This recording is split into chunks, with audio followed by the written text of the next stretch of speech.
എന്റെ മോൾ ഒന്നോണ്ടും ബേജാറാവണം. വന്ന് എന്തെങ്കിലും കഴിക്ക്. ഇല്ലാത്ത കാര്യങ്ങൾ പറഞ്ഞുണ്ടാക്കുന്ന ഇബിലീസുകളെ പേടിച്ച് ജീവൻ കളയേണ്ട കാര്യമുണ്ടോ? രാത്രിക്കുട്ടിക്ക് ഇവിടെ താമസിക്കണേല് എന്തെങ്കിലും ബുദ്ധിമുട്ടുണ്ടെങ്കിൽ പറഞ്ഞോളി, നമ്മൾ വേറെ സ്ഥലം ഏർപ്പാടാക്കാം. എന്താ കുഞ്ഞാലി ഇത്? ഇവിടെയാണല്ലോ എന്നുള്ള ആശ്വാസം എനിക്ക്. അങ്ങനെയാണെങ്കിൽ ഏത് കൊലവമ്പം വന്ന് പറഞ്ഞാലും ഇവിടെ ഇറങ്ങിപ്പോവാൻ നമ്മൾ പറയില്ല. കിടക്കാൻ ഒരിടല്ലാണ്ട് ഉമ്മയും ഞാനും ഒരുപാട് തെണ്ടിയിട്ടുണ്ട്. തലയെക്കെട്ട് നിസ്കാര തയമ്പുള്ള സ്വന്തം ജാതിക്കാരെ ആട്ടി ഇറക്കിയപ്പോ നമുക്കൊരിടം തന്നത് നിങ്ങളുടെ ബാപ്പയാണ്. പഴയതൊന്നും മറക്കാൻ നമ്മളെ കൊണ്ട് കഴിയില്ല. എന്റെ കുട്ടിക്ക് എന്താ വേണ്ടേച്ച പറഞ്ഞോളി. ഉമ്മ എന്റെ കൊക്കിൽ ജീവനുണ്ടെങ്കിൽ ഉമ്മ നടത്തി തരാം.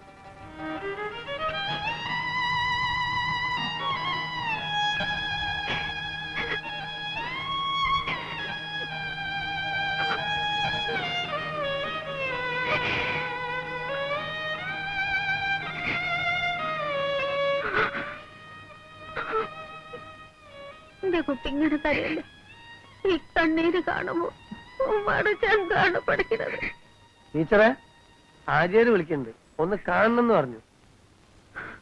കുഞ്ഞാലിയുടെ പുരയിൽ നിൽക്കണേന് വലിച്ച ബുദ്ധിമുട്ടുണ്ടെങ്കിൽ? ഇല്ല, എന്റെ സ്വന്തം വീട് പോലെയാ. ആമിനമ്മയ്ക്കും കുഞ്ഞാലിക്കും എന്നെ ശരിക്കും അറിയാം. ഗായത്രി ചെയ്തതിൽ ഒരു തെറ്റുമില്ല. ഇത്തരം സന്ദർഭങ്ങളിൽ പതറാതെ പിടിച്ചു നിൽക്കാൻ കഴിയാന്ന് പറയുന്നത് ഒരു കൊച്ചു കാര്യമല്ല. ഇതിൽ ഞങ്ങൾ എല്ലാവരും ഗായത്രി അഭിനന്ദിക്കുകയാണ്. അതെ, മാഷ് പറഞ്ഞത് ശരിയാ.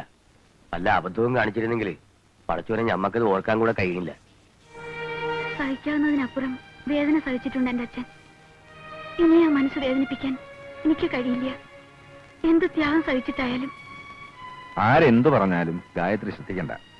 പറഞ്ഞു തളരുമ്പോ അവര് താനേ നിർത്തിക്കൊള്ളും. പഴയപോലെ സ്കൂളിൽ വരിക, ക്ലാസ് എടുക്കുക. ടീച്ചേഴ്സും ചിലപ്പോ എന്തെങ്കിലുമൊക്കെ കമന്റ്സ് പറഞ്ഞെന്നിരിക്കും. പക്ഷെ തളർന്നു പോകരുത്. ഇത്രയും പിടിച്ചു നിന്നത് തോക്കാൻ വേണ്ടിയല്ലല്ലോ. പൊരുതണം, പൊരുതി ജയിക്കണം.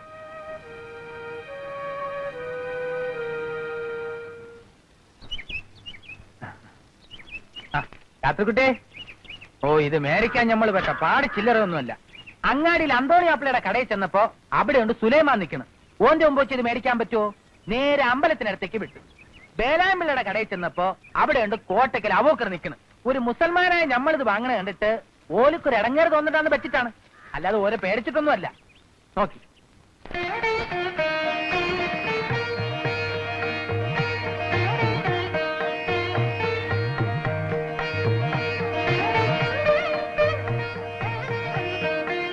നിങ്ങളുടെ പടച്ചോന്മാരെല്ലാം കാണാൻ നല്ല ചന്തമുള്ളവരാ. മീൻ ഇതിന്റെ അകത്തേക്ക് കയറ്റത് എത്ര പ്രാവശ്യം പറഞ്ഞതാ.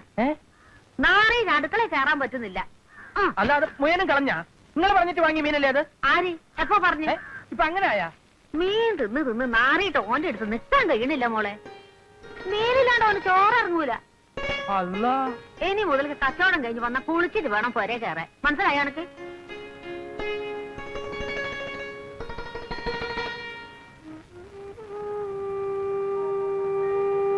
തിരുമേനി വിഷമിക്കാതിരിക്കൂ. എന്റെ കുട്ടിയുടെ കാര്യം ഓർക്കുമ്പോ സഹിക്കാൻ കഴിയണില്ല. ഇങ്ങനെ ശിക്ഷിക്കാൻ മാത്രം എന്ത് തെറ്റാ ഞാൻ ചെയ്തത്? അതിനിപ്പോ അവിടെ ഒന്നും ഉണ്ടായില്ലല്ലോ. അഥവാ ഉണ്ടായാൽ തന്നെ ആദ്യം ശേഖരൻ എന്നെ വിവരം അറിയിക്കാതിരിക്കോ? ഏതായാലും എനിക്ക് എത്രത്തോളം ഒന്ന് പോണം. എന്റെ കുട്ടിയെ ഒന്ന് കാണണം. ആവാലോ, പോവുകയും ചെയ്യാം, കുട്ടിയെ കാണുകയും ചെയ്യാം. പക്ഷേ ആദ്യം ആ ശേഖരനെ ഒന്ന് പോയി കാണുക.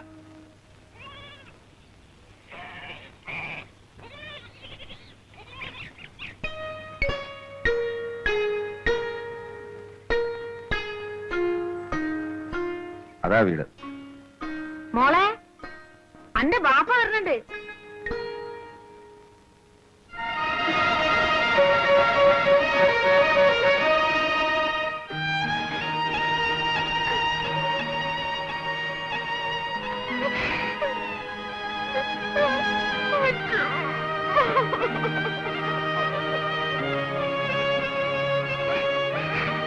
കരയാതെ മോളെ, കരയാതെ.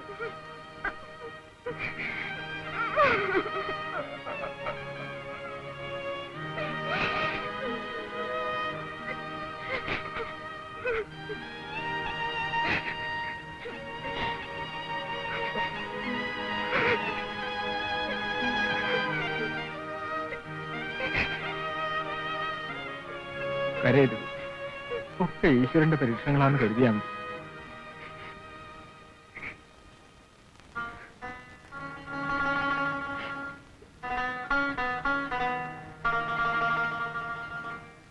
കടം വീട്ടുകയായിരിക്കും. എന്താ ഇങ്ങനെ പറയണത്?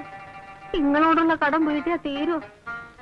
എന്റെ കുഞ്ഞാനും ഞാനും വിശന്ന് പോരുമ്പോ നിങ്ങൾ തന്ന ചോറാ ഞമ്മക്ക് ജീവൻ തന്നത്. സ്വന്തം ജാതിക്കാരാട്ടി ഇറക്കിയപ്പോ തല ചാക്കാൻ ഒരിടം തന്നത് നിങ്ങളാ. എങ്ങനെങ്കിലും ചെയ്യാൻ കഴിഞ്ഞല്ലോ പഠിച്ചോനെ എന്നുള്ള സന്തോഷമാണ് ഞമ്മക്ക്. കുടിക്കാൻ എന്ത് ഒന്നും വേണ്ട, സന്തോഷായി, മനസ്സ് നിറഞ്ഞു. ഓരോന്ന് കേട്ടപ്പോ നെഞ്ചു പടച്ചിട്ട് ഓടി വന്നതാ. വിവരങ്ങളൊക്കെ ഞാൻ പറഞ്ഞു. ഇവിടെയാണ് താമസം എന്നറിഞ്ഞാല് എന്താ വിചാരിക്കുന്നായിരുന്നു പേടി. ആമിനെയും ഉമ്മയും കുഞ്ഞാലിയെയും ഇല്ലത്തിന്റെ ചായ്പിൽ താമസിപ്പിച്ചതിന് സ്വന്തം സമുദായക്കാരുണ്ടാക്കിയ പ്രശ്നങ്ങളെ തിരുമേനി നേരിട്ടത് അറിഞ്ഞപ്പോ സത്യത്തിൽ ഈ കാല് പിടിച്ച് നമസ്കരിക്കാനാ തോന്നി. പ്രപഞ്ചത്തിലുള്ള സകല ചരാചരങ്ങളെയും സൃഷ്ടിച്ചിട്ടുള്ളത് ഈശ്വരനാണെന്നാ ഞാൻ പഠിച്ചിരിക്കുന്നത്. തൂണിലും തുരുമ്പിലും ഉള്ളത് ഈശ്വരനെ, അതിനെ നിന്ദിക്കുന്നവൻ മനുഷ്യനല്ല. ഇവളെ കൂട്ടിക്കൊണ്ടുപോവാച്ചിട്ടാ വന്നത്. മാഷ് പറഞ്ഞ വിവരങ്ങളൊക്കെ കേട്ടപ്പോ തോന്നി പാടില്ല. സ്കൂളിൽ വീണ്ടും പോകാനുള്ള ധൈര്യം തന്നത് മാഷ് തന്നെയാ. രുക്മിണി ശ്രീദേവിയൊക്കെ കൂടെ പുറപ്പെടാൻ ഒരുങ്ങിയതാ. നിന്നെ കൂട്ടിക്കൊണ്ടില്ലാന്ന് പറഞ്ഞ് സമാധാനിപ്പിക്കായിരുന്നു. കൊണ്ടോന്നൂടേനോ? ഞമ്മക്കൊന്ന് കാണായിരുന്നല്ലോ. കുഞ്ഞാലി ഓൻ വെളുപ്പിനെ ഇറങ്ങും. അച്ഛനെ കാണാൻ വേണ്ടി കൊതിച്ചിരിക്കുക. എനിക്ക് മകനെ പോലെയാ. എന്തായാലും സമാധാനായി. ഇനി വൈകിക്കണില്ല, ഞാൻ ഇറങ്ങാ. ഒന്നും വിചാരിക്കരുത്. രാത്രി കുട്ടിക്ക് വൃത്തിയും വെടുപ്പായിട്ട് ഞമ്മളൊരു മുറി ഒഴിച്ചു കൊടുത്തിക്കണ്. വിരോധമില്ലെങ്കിൽ ഇന്ന് ഇവിടെ തങ്ങാം. വിരോധം ഉണ്ടായിട്ടല്ല, കുട്ടികളിവിടെ തനിച്ചേ ഉള്ളൂ. എന്തുണ്ടായാലും ഭഗവാനുള്ള പൂജ മുടക്കാൻ പറ്റില്ലല്ലോ.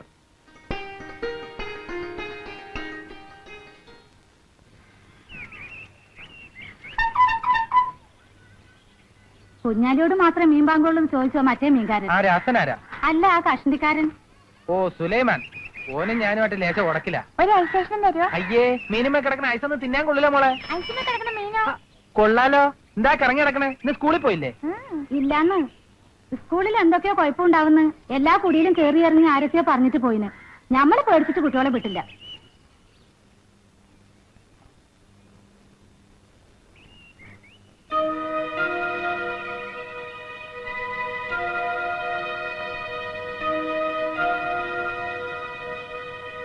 ഇതത്ര നിസ്സാരമായിട്ട് തള്ളാൻ പറ്റിയ പ്രശ്നമല്ല. കുമ്പളക്കടവ് സ്കൂളിലെ കുട്ടികൾ പൊട്ടിട്ടോ തൊപ്പി വെച്ചോ വന്നതിനെ അന്നാട്ടിലുണ്ടായ കച്ചറകളൊക്കെ നിങ്ങളും വായിച്ചല്ലേ പത്രങ്ങളില്? Good morning. ഇന്നെന്താ വല്ല സ്പെഷ്യൽ ലീവ് ഉണ്ടോ? കുട്ടികളെ ആരെയും കാണാനില്ല. അപ്പൊ ടീച്ചർ വിവരം അറിഞ്ഞില്ലേ? ഇല്ല. എന്താ? അന്തർജനമാണ് അറിവ് പഠിപ്പിക്കുന്നതെങ്കിൽ കുട്ടികളെ സ്കൂളിലേക്ക് അയക്കില്ലെന്നാണ് ചില രക്ഷകർത്താക്കൾ പറയണത്. പറയുന്നതിൽ വേറൊന്നും തോന്നരുത്. ഇനിയും ഗായത്രി ടീച്ചർ ഇവിടെ വന്നാലും സ്കൂൾ ചിലപ്പോ പൂട്ടേണ്ടി വരും. ടീച്ചറായിട്ട് അങ്ങനെ ഒരു അവസ്ഥ ഉണ്ടാക്കണോ? ഞാനൊക്കെ ആണെങ്കിൽ ആ പോസ്റ്ററിന്റെ പ്രശ്നം ഉണ്ടായപ്പോ തന്നെ രാജിവെച്ച് വീട്ടിൽ പോയനെ. ആൾക്കാർ കഴിഞ്ഞ ദിവസം ഓരോന്ന് ചോദിക്കണ കേട്ടിട്ട് പേടിച്ചാ സ്കൂളിലേക്ക് വരണത് തന്നെ. അങ്ങനെ പേടിക്കാതെ എന്നാൽ ഇവിടെ ഒളിക്കാൻ കാട് വേണ്ടേ? അല്ല, ഞാനൊന്ന് ചോദിക്കട്ടെ, വേണ്ടതിനും വേണ്ടാത്തതിനും ഒക്കെ ഇംഗ്ലാബ് വിളിക്കാൻ നിങ്ങൾക്കൊക്കെ നാവ് ഇത്ര നീളണ്ടല്ലോ. ഇവിടെ ജാതിന്റെ പേരും പറഞ്ഞ് കച്ചറുണ്ടാക്കണം നായ്ക്കളെ നിരക്ക് നിർത്താൻ നിങ്ങളെ കൊണ്ടൊന്നും സാധിക്കൂലേ? ബസ്സിന് 10 പൈസ കൂട്ടിയെന്നും പറഞ്ഞ് കുട്ടികളെ കുത്തിയിളക്കി ബസ് തടിപ്പിച്ച നിങ്ങൾ യൂണിയനിന്റെ ഇക്കാര്യത്തിൽ തൊള്ളിപൂട്ടിയിരിക്കുന്നത്. ഇത് അങ്ങനെയൊന്നും അടങ്ങണ കാര്യമല്ല മൂസേ. അടങ്ങാഞ്ഞിട്ടല്ല, മുൻകാല് വോട്ടിന്റെ എണ്ണം കുറഞ്ഞാലോ എന്ന് പേടിച്ചിട്ടല്ലേ? ഞങ്ങളൊക്കെ കുഞ്ഞുകുട്ടി പരാധീനക്കാരാ. ഫസ്റ്റ് ആൾക്കാരാ. സ്വന്തം കാര്യം ചിന്താവാന്നുള്ള ഒരൊറ്റ ചിന്തല്ലേ ഉള്ളൂ. അല്ല, ഇനിയിപ്പൊ നാളെ മുതൽ മുസ്ലിം സ്കൂളിൽ മുസ്ലിങ്ങളെ പഠിപ്പിക്കാൻ പാടുള്ളൂ എന്ന് പറഞ്ഞാൽ നിങ്ങളൊക്കെ എന്താ ചെയ്യാ? രാജിവെച്ച് വീട്ടിൽ പോയി കുത്തിരിക്കും. എന്തേ ചിന്തിക്കണേ? രാജിവെച്ച് പോകാൻ പറയാൻ എളുപ്പാ. 75,000 1 ലക്ഷം ഒക്കെ കൊടുത്തിട്ടാണ് ഓരോരുത്തർ ഓരോ സ്കൂൾ കയറി പറ്റണേ. ആചാര്യ നല്ല മനസ്സുകൊണ്ട് നിങ്ങളൊന്നും ആ വിഷമം അറിഞ്ഞില്ല. അതുകൊണ്ടാണ് ഈ കണ്ണിച്ചോരില്ലാത്ത വർത്താനം പറയണേ.